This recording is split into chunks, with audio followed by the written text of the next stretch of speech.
بسم الله الرحمن الرحيم الرحمن الرحيم الحمد لله والصلاة والسلام على رسول الله وعلى آله وصحبه ومن والاه أما بعد. Alhamdulillah, we're continuing with these lessons from لمحات من تاريخ السنة وعلوم الحديث of Shaykh Abdul Fattah Abu Ghudda regarding how hadith was preserved and how the science of hadith was established. And basically we've reached the discussion about how the usul al-hadith, or the principles of hadith as a science, was codified and was established, and how it began. Why this subject is important is because a lot of doubts come about in the minds of people regarding the authenticity of hadith, the reliability of hadith. And this is of the utmost importance because of the fact that hadith and the sunnah is the second source from where we get Islamic legislation. Al-Qur'anu was-sunnatu wal-ijma'u wal-qiyas, kama darastum. Al-Qur'anu was-sunnah wal-ijma' wal-qiyas. Dars number 1 from Usul al-Shashi, right? So when sunnah is the second primary source from where we get halal and haram, where we get permissible and impermissible, where we get, what is jaiz and what is not jaiz. And then somebody comes and says, well, that's not reliable. That's not authentic. So basically, they're taking a shot at Islam itself. So we have to see, before we can go into the sunnah, is how the sunnah was actually even preserved. That there were scholars that dedicated their entire lives to establishing science and establishing institutions. And that's not a physical institution, but you can say an academic institution, an ideological, methodological institution for the preservation of these ahadith, of this very important legislative branch of the deen. So where did this, as a science, when was it developed? Shaykh writes, وهذا العلم بدأ تدوين مبادئه وتسجيل بعض مسائله ببدء تدوين التاريخ للرجال والتصنيف للحديث في الكتب. That this science, it commenced when the scholars and the people who close the door, the science, and when they were codifying the biographies and the date of birth and the date of death of what we were mentioning, when at that you can say end of the time of the Sahaba, beginning of the time of the Tabi'een, and at that particular era, that is when you can say it commenced actually this kind of movement. وَكَانَ قَبْلَ ذَلِكَ مَحْفُوظًا فِي الصُّدُورِ مُتَرَدِّدًا عَلَى الْأَلْسِنَةِ. And this science was before this, it was preserved in the hearts and it was transmitted as an oral tradition. فلما دونت تلك الكتب بدأ يدخل في التأليف جمل منه هنا وهناك. So once people started writing on the subject and they started making them into maxims or principles or rules or qawaid, principles, qawaid. ولم يؤلف فيه تأليف خاص جامع في الجملة. But an interesting thing is that Shaykh mentions it wasn't written, and in, how can you say, a comprehensive text wasn't written. For example, you have one booklet, it was written about Sahih Hadith. One booklet that was written about Da'if Hadith. Separate booklet that was written about, what are the signs of weak narrators? What are the alamat of, siha, and so on and so forth. So it was more like muntashir and scattered in different articles or booklets, and it wasn't compiled in one place together as a compendium. ولم يؤلف فيه تأليف خاص جامع في الجملة إلا في القرن الرابع. And you won't find something where it's like a comprehensive encyclopedia of this thing in particular except till the 4th century. وما جاء قبل ذلك كان رسائل مستقلة ونتفا وجملا منثورة ورسائل في بعض المسائل منه تجيء بها المناسبات. And what you would find is comprehensive issues, but it would be like one booklet, one risala, separate. It wasn't something that it was like a compendium that you would find everything you need in one place. Now, for example, when students study, in the Alim program, so you can compile all of it in like 100 pages. Nukhbatul Fikr or Tadrib al-Rawi, it's compiled in like 200 pages or 100 pages. But in those times, for example, it was a 15-page booklet. And then you have another mas'ala, it was a 20-page booklet. And another mas'ala was a 30-page booklet. But it existed and it was there. So this is, and it would be look like as if these were questions or they were like fatwas. What do you say about, a narrator who doesn't have a strong memory? Do we accept his? Or what do you say about narrators who follow a deviant sect? Do we accept hadith from them? Do we accept their narrations? What is the hukum of that? What is the ruling about Shia narrators? Or what is the ruling about these type of narrators? Do we accept riwayah from them? And then that would be a mustaqil, like a separate treatise or risala that would be written. But all of the masail in one place, you didn't have it. This compendium and compilation came later.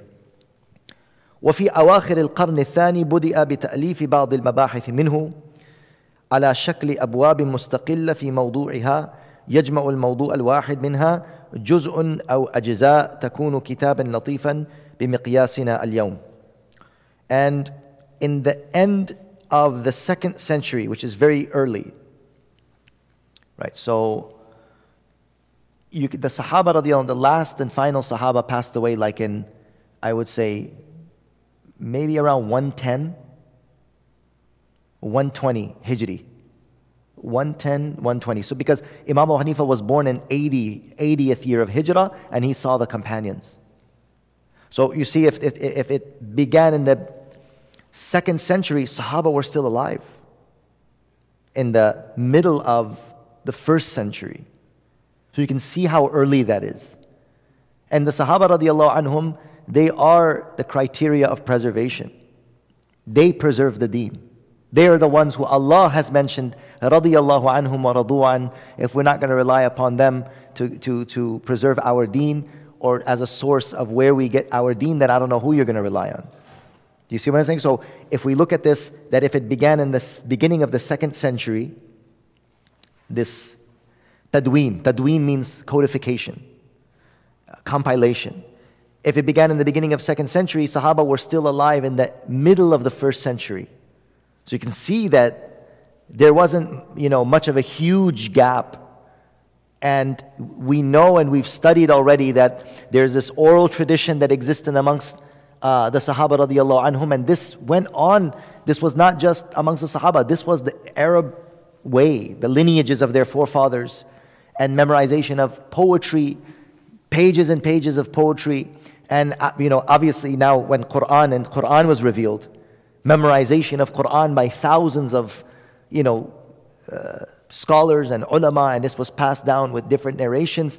So we can see that it's the oral tradition in a culture of people who preserved the Quran and the way they preserved it. I mean, if we come and to start talking about how Quran was preserved, that for every ayah, Sayyidina Umar would come with 2 witnesses. That, did you hear this ayah? For every ayah of the Quran, Sayyidina Umar would bring 2 witnesses, and the 2 witnesses would then bear witness that yes, this is how we heard the Prophet reciting, and then they would give their witness, and he would take shahada, and then they would, just imagine. So, when we talk about the oral tradition, every time I say the oral tradition, you guys can't think it's like our oral tradition. We don't have an oral tradition. Oral tradition came to an end probably millennium ago. It's over. We can't fathom that. Do you understand? Imagine you have nothing to write on. You don't have your phone, and your car broke down, and you're in a jungle, and somebody tells you, "Look, I'm going to give you a number. Memorize this number. I'm going to give you this number, memorize it, because that's the ambulance. It's going to come, and that's going to be the..." So what would you do? You have nothing to write on. You don't have a phone. You don't have any, paper. You have no pen. What would you do?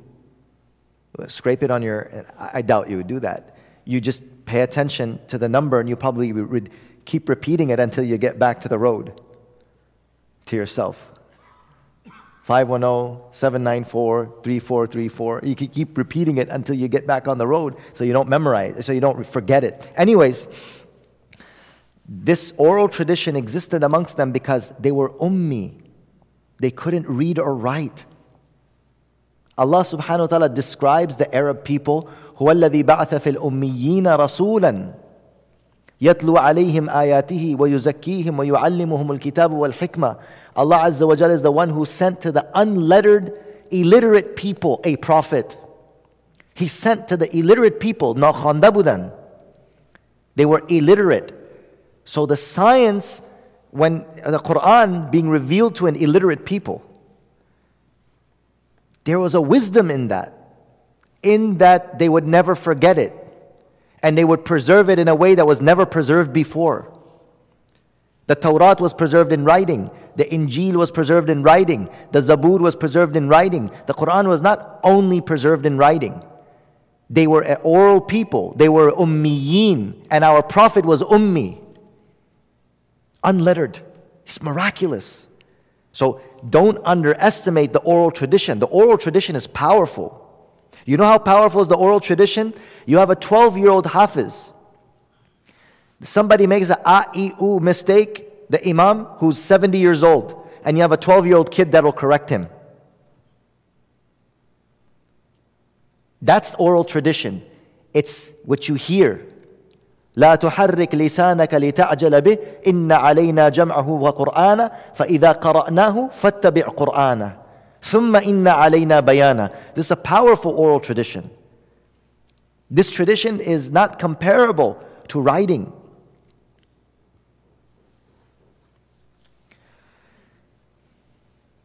So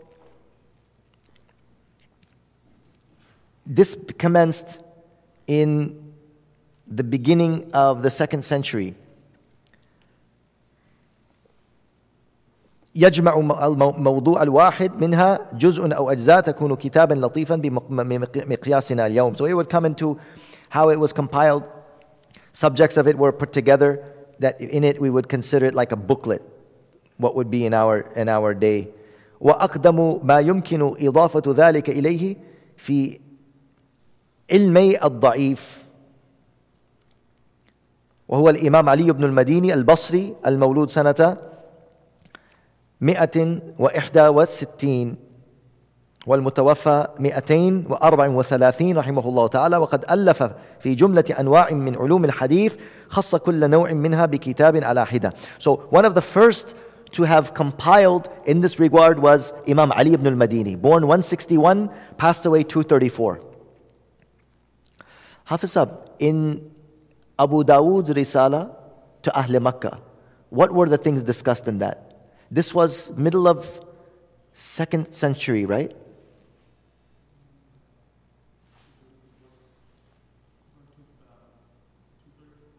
Okay. So what was in the Risala of Abu Dawood? I see. But he has discussion of what we consider Mustalul Hadith today, isn't it? So now see what Shaykh Abdul Fattah is mentioning here. And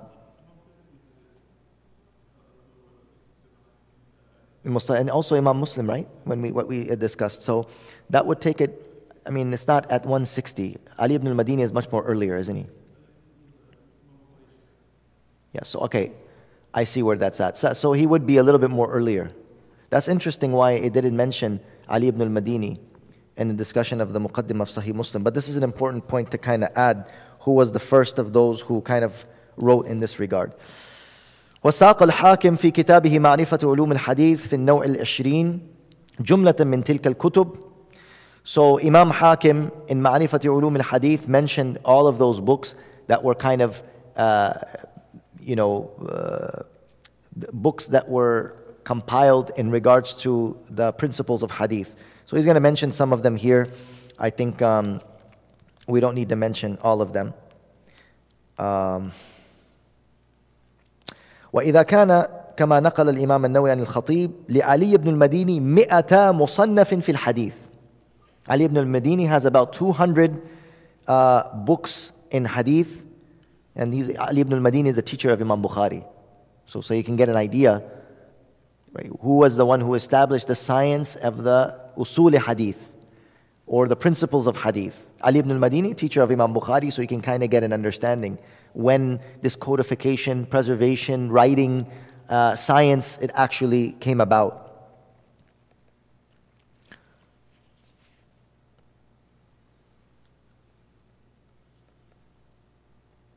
فمعنى ذلك أن هذا المذكور من مؤلفاته وقد بلغ 29 كتابا غيض من فيض من تصانيفه في خدمة الحديث، فلا شك أن هناك أنواع أخرى ألف فيها وانقرضت كتبها، ولكن أصحابه وتلامذته تلقوها عنه واستفادوها منه وافادوا بها من بعدهم. وهكذا نرى أن علي بن المديني ألف في جملة كبيرة من أنواع المصطلح وفنونه ومن أهل القرن الثاني وأوائل الثالث. وهكذا كانوا يؤلفون أول الأمر لكل فن من فنون علم الحديث كتابا. So in the beginning they would write regarding each subject a separate pamphlet or a separate booklet. ثم لما تقعد المسائل ونضجت المباحث واستقرت الاصطلاحات جعلوا كل نوع بابا من أبواب المصطلح، كما هي الحال في كتاب الإمام ابن الصلاح معرفة أنواع علم الحديث. وقد يطول النوع أو يقصر بحسب ما كتبوا فيه وما دخل تحته من مسائل وفروع وفوائد وتنبيهات. So as the science developed a little bit more and they had specific words, specific mustalahat, for example, how do we know where this word came from that we say sahih about an authentic hadith, or hasan about that which is not at that level, right? These are, we can say mustalahat, like nomenclature, terminologies. These terminologies are what they developed. Do you see what I'm saying? These terminologies. You know, many of the people who tell you, oh brother, this is bid'ah, it didn't exist in the time of the Prophet, or that is bid'ah, it didn't exist. So none of these words, sahih or hadith, or even the word hadith, right? Sahih or hadith or hasan or da'if, none of these words existed, but the scholars established it for the preservation of the science. So just something that doesn't exist at a particular time and then comes about later, it doesn't necessitate the fact that it's a reprehensible innovation. Interesting, what would be the nature of, you know, sometimes we're hearing about this, okay, what would be like a section from one of these books?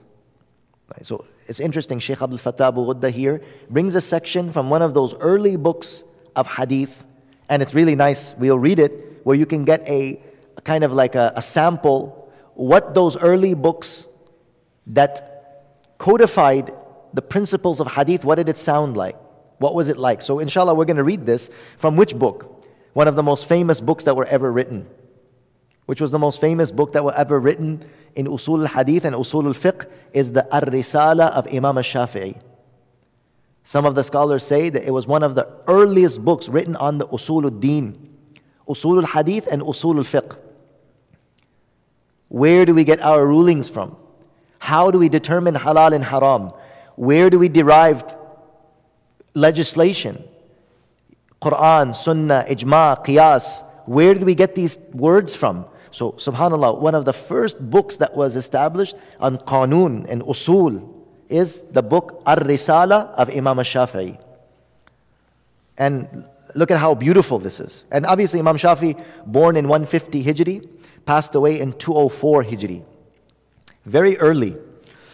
هو أول من دون بعض المباحث الحديثية في كتابه الرسالة. He was one of the early scholars who put these discussions of the hadith nomenclature, or we can call principles of hadith, acceptance or rejection, and the principles of what we look at as critiquing a hadith.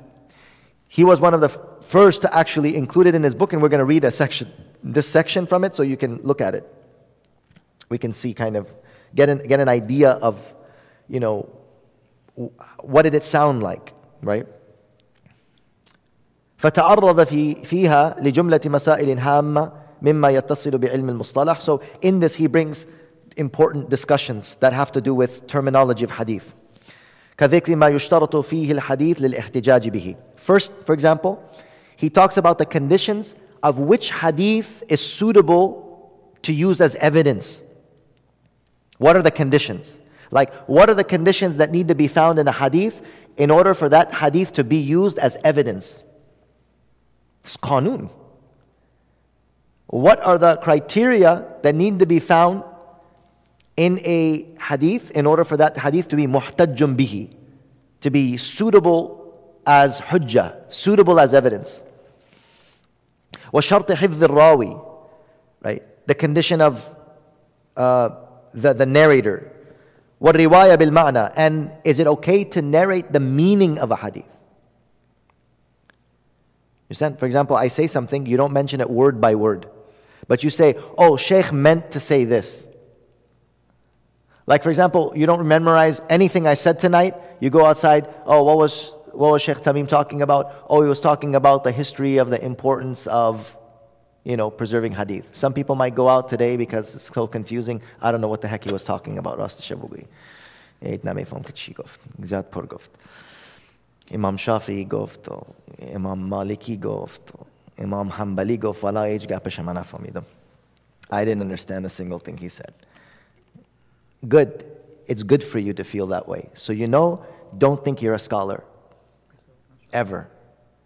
Don't ever think you could throw around fatwas. Don't ever think you have a great understanding of deen because you sit in a thing. It's just not even. This is easy stuff. It's good for you to sit and say, Mullah is not just a guy who goes and leads prayer and stands and gives a khutbah and that's it. There's very, very complicated issues that have to do with the masail of deen that it's not everybody's cup of tea. Just the fact that, you sit in a class and you don't even know what on earth is going on. And I think I'm in the wrong place at the wrong time. Inshallah, Ramadan is coming. This book is going to be done. You can guys say, Rahmatullahi alayh.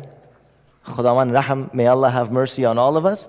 It's just to appreciate the history. It's good to hear sometimes the history, where the hadith came from. The whole purpose of Saturday night bayan, we dedicate this night to the sciences and the seerah of the Prophet Muhammad sallallahu alaihi wasallam, understanding the Prophet sallallahu alaihi wasallam's life, understanding his seerah, understanding, Muhammad sallallahu alaihi wasallam. But now there's people that now question the hadith. They doubt the hadith. So we just went on an exit. We took a tawaqquf. We took a stop for a while. Everybody took a nap. And after maybe you guys are awake, but some people took a nap and then we're going to go back on the road. So Imam al-Shafi rahimahullah in his Risala talks about these different, he discusses mudallis, he discusses al-hadith al-mursal, he discusses hadith al-hasan and sahih, and كما ذكره الحافظ العراقي في حاشيته على مقدمة ابن صلاح. وإليك طرفا مما قال الإمام الشافعي في الرسالة. Now inshallah we're going to read what Imam Shafi'i says in his Kitab al-Risala. So Imam Shafi'i says, قال لي قائل. A student asked me, a person asked me a question. What is the question he asked? احدد لي أقل ما تقوم به الحجة على أهل العلم حتى يثبت عليهم خبر الخاصة. Tell me the definition of what the people of knowledge consider the criteria which would make a khabar, a word from the Prophet, an information that reaches us from the Prophet, to be suitable for acceptance. Do you guys understand the question? Okay, again. احدد لي أقل ما تقوم به الحجة. Tell me the least of the conditions which will make a hadith acceptable. You understand the question? This was the question that was asked Imam Shafi'i. Very basic. This is where بسیار usuli, بسیار از بنیادی شروع کرده بودن علما. You can imagine when they're compiling how difficult it must have been in those times. This is serious. How difficult it was to kind of establish this science. Starting from basic.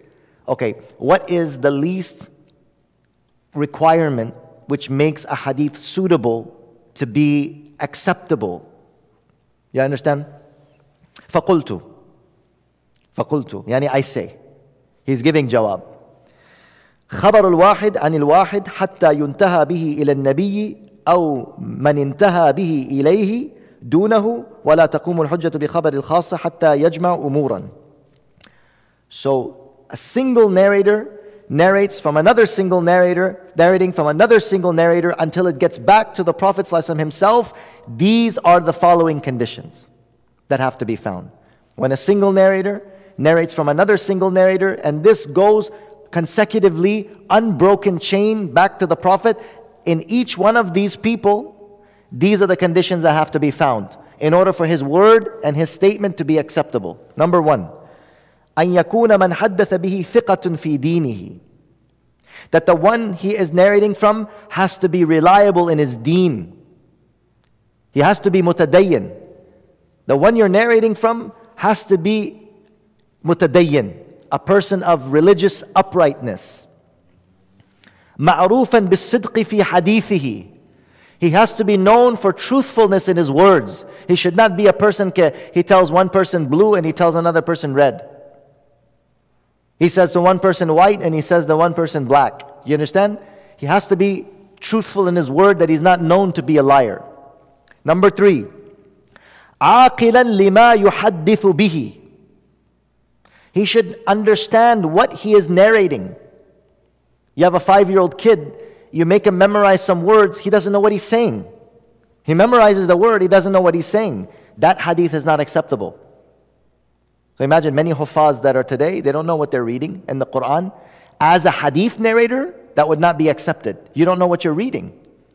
And why this is important, because sometimes if you don't know what you're reading and you make a mistake, you could change the meaning of those words and it would be a big problem.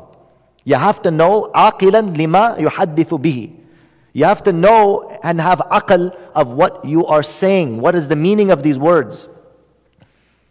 عالما بما يحيل معاني الحديث من اللفظ. He should be knowledgeable what changes the meaning of the words. قيل and feel. كلب and قلب. He doesn't know kalb is dog, qalb is heart. Did these things change the complete meaning? Or fatha or dhamma changes it from maf'ul to fa'il? He has to know these things. وَأَنْ يَكُونَ مِمَّنْ يُؤَدِّي الْحَدِيثِ بِحُرُوفِهِ كَمَا سَمِعَ. He has to be from those people who narrates word by word as he heard it. Not he heard it one way and then he just gives you the meaning of it. So this shows that Imam al-Shafi was not much for riwayah bil-ma'na, for it to be a sahih hadith. Riwayah bil-ma'na, for example, I tell you, the one who prays salat in the masjid, Allah subhanahu wa ta'ala will be pleased with him. The one who prays salat in the masjid, Allah will be pleased with him. So you go out and say, what does the hadith he said? He said, the one who prays salat in the masjid, Allah will give him thawab. Is that exactly the words? Allah will be pleased with him is right. Allah will give him thawab is right, but they're two different meanings. You have to say it as the word. The one who prays salah in the masjid, Allah will be pleased with him. He didn't say sawab. But we مانای دیگر هم میگه. داریم ما بسیار داریم. خب مانایش اینی بود. No, مانایش نبود. It's a completely different word. So when he narrates the hadith, he has to narrate it with the huruf and the exact wording of how he heard it. لا يحدث على المعنى. لا يحدث به على المعنى. He should not narrate some meaning he took from it. یعنی مانایت اینی بود. نه مانای من تو چی میکنی؟ چی گپ گفتم؟ And a lot of times we have major problems, fights, arguments, even in families, because a person will say one thing, but he has made his own interpretation of that. Imagine if we do that in hadith. What would happen to the words of Rasulullah if people say, well, wani manaish buddhika, sawab migiri? Do you get my point? Like what we do, we don't say the word of what this person is saying. We interpret it and then we say, so that's actually a method of lying. That's a type of lying. So anyways, some scholars do narrate it in meaning. Some scholars, they do allow narrating in the meaning as long as the meaning is, for example, something very clear. For example, if a person gets cut and he bleeds, his wudu is broken. So the wording was something else. The one who blood comes out of his body, he must renew his wudu. But he doesn't narrate it in that word. The one who blood comes out of his body, he needs to renew his wudu. He said if a person, right, gets cut and blood comes out, he has to renew the wudu. So it's not the exact wording, but the meaning is the same, because the end result is blood breaks wudu. Blood breaks wudu. So in certain things, in certain fuqaha have accepted that, and that is why there's a difference between some scholars take this hadith, some scholars don't take that hadith, because the hadith is not narrated with the words. The hadith was narrated in the meaning, and the meaning could change, and then the scholars say, but this is something that meaning doesn't affect the change.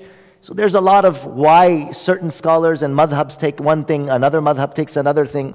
Anyways, Imam Shafi'i said, you don't narrate a hadith in the meaning. It has to be the exact words. لأنه إذا حدث به على المعنى وغير عالم ما يحيل معناه لم يدري. Because if he is not an alim and he narrates the meaning, he doesn't know. He could change the meaning.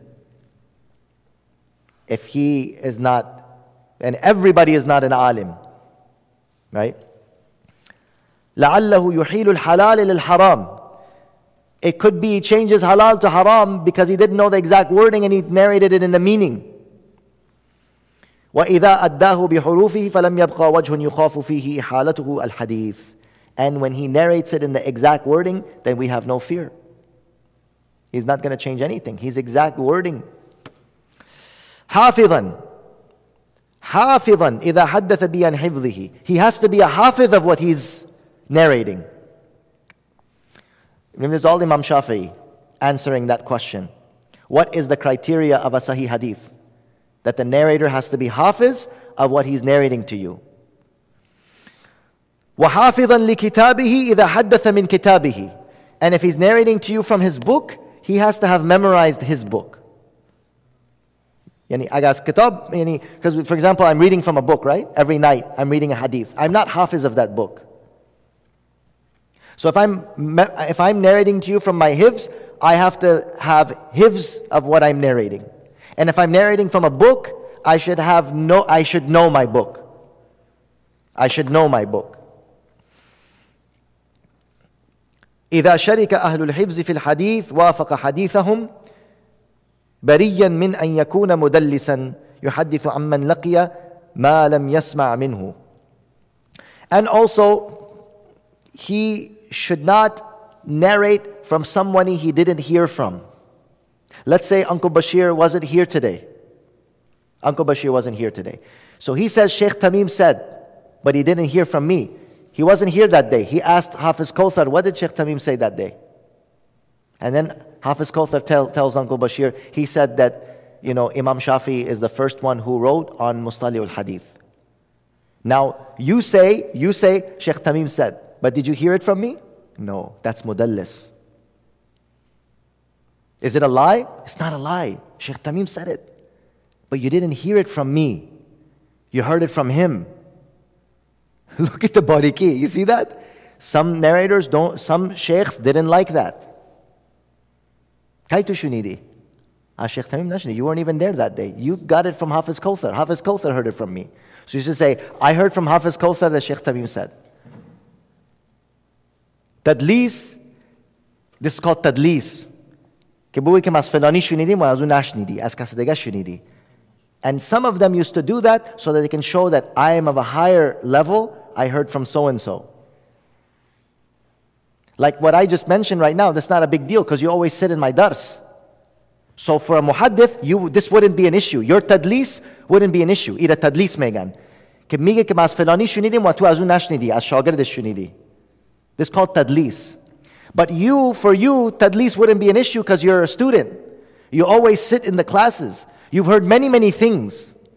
It's not necessary now that you have to narrate everything that you heard directly, that you heard from me. You probably heard from somebody else. But you're a direct student, you have connection. You see what I'm saying? But now what if a person who's completely, he never even met that guy. He never been in his masjid. And he heard from Hafiz Sahib and then he said, Shaykh Tameem said. People do that, they do tadlis. And they were known, that narrator is known as mudallis. Mudallis means a person who does that to show that I heard from so-and-so where actually he didn't hear from so-and-so. Magan bayak trick, bayak technique mega ura. This was what's the technique?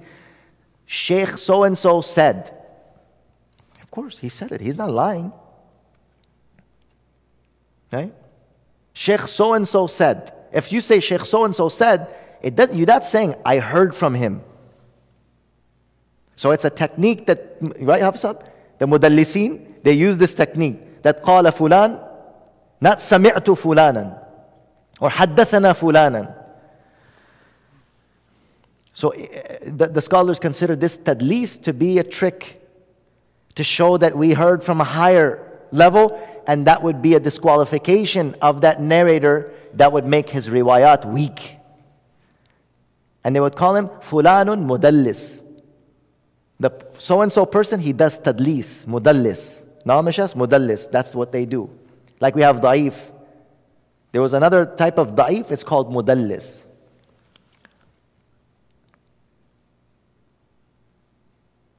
وَيَكُونُ هَكَذَا مَنْ فَوْقَهُ مِمَّنْ حَدَّثَهُ. And like this, all of the narrators, they should not have tadlis, they should not have riwaya bil ma'na, they should not have, lying, they should be people who have memorized the hadith all the way. Every single narrator, all the way back to the Prophet himself, should have these qualities.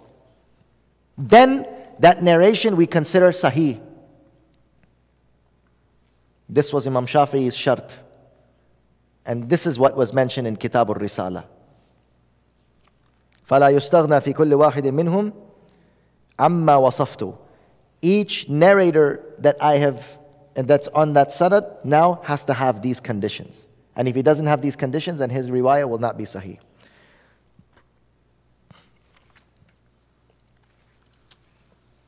ونقل الحافظ ابن حجر في مقدمته لكتاب لسان الميزان كلام الشافعي هذا من الرسالة.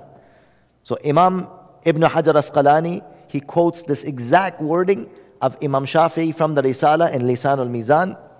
وتصرف فيه تصرفا غير قليل مع المحافظة التامة على معناه. And he brings exact wording with a little bit of change as using this as the principle of Sahih in Lisan al-Mizan, which is a very famous book.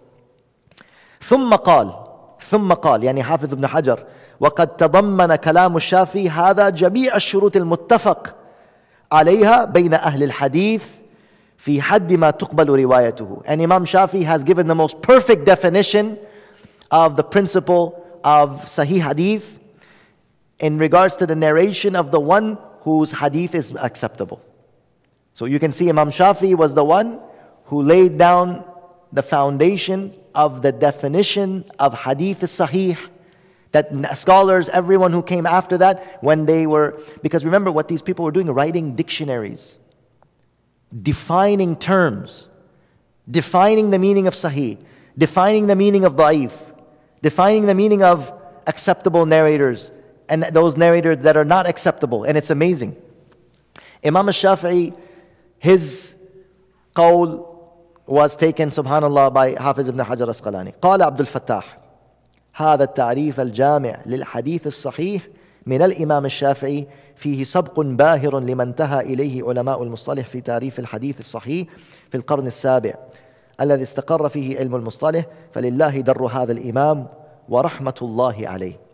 Shaykh Abdul Fattah Abu Ghudda is this beautiful and comprehensive definition of a Sahih Hadith, continued with the exact, almost exact photocopy of taking his words even to the 7th century when they were compiling books of hadith terminology and hadith usul. فما انتهى القرن الثاني إلا وكثير من مباحث المصطلح قد تأسست بالشكل الذي يكون عليه كل عمل ناشئ جديد.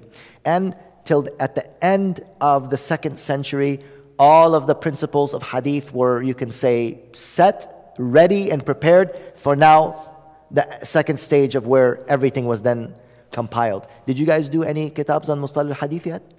Did you do Khairul Usul? You did Khairul Usul, see? So all of those concepts that you did, Hasan and Sahih and Da'if and Hasan li ghayrihi and Mudallis and all of those, right? Like those concepts, they were already kind of like, they were not with those specific wordings, but it was like how can you say? The road was paved and ready for the concrete to be laid down on it, which then happened later on. May Allah give us the tawfiq to understand what has been said and to appreciate the efforts of our scholars and our salaf. Wa akhiru da'wana alhamdulillahi rabbil alameen. Subhanakallah.